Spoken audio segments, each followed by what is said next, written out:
Je veux rassembler tous les progressistes d'Amérique pour la France.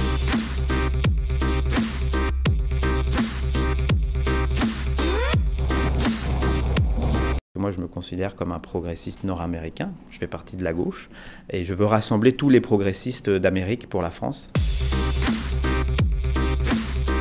Moi, je ne me reconnais pas en fonction de personne, je me reconnais en fonction d'idées.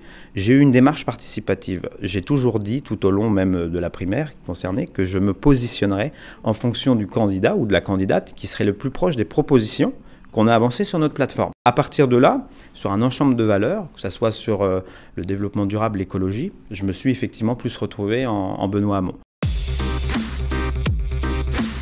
Les gens ne le savent pas forcément, mais l'élection présidentielle n'est pas si déterminante que ça, puisque ce qui est réellement déterminant, c'est la majorité qui émergera à l'Assemblée nationale. Si un président de la République n'a pas de majorité, c'est le Parlement qui gouverne.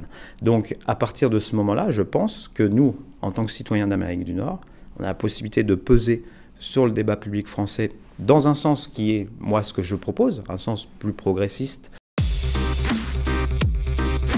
Non, pas forcément, puisque je vous dis, nous, on est avant tout des socialistes d'Amérique du Nord.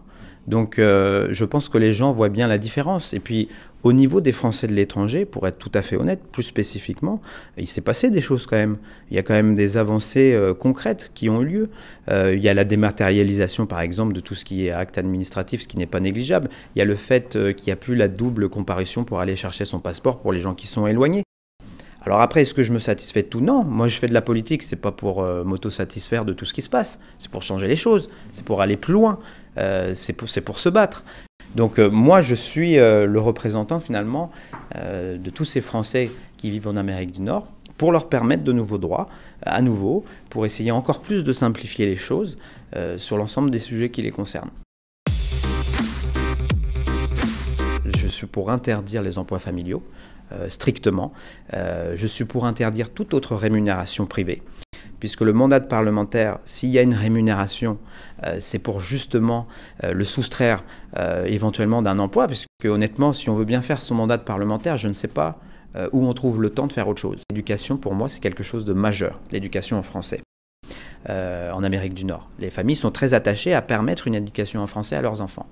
Moi, je pense que cette réserve parlementaire, je veux la rendre beaucoup plus transparente dans son attribution.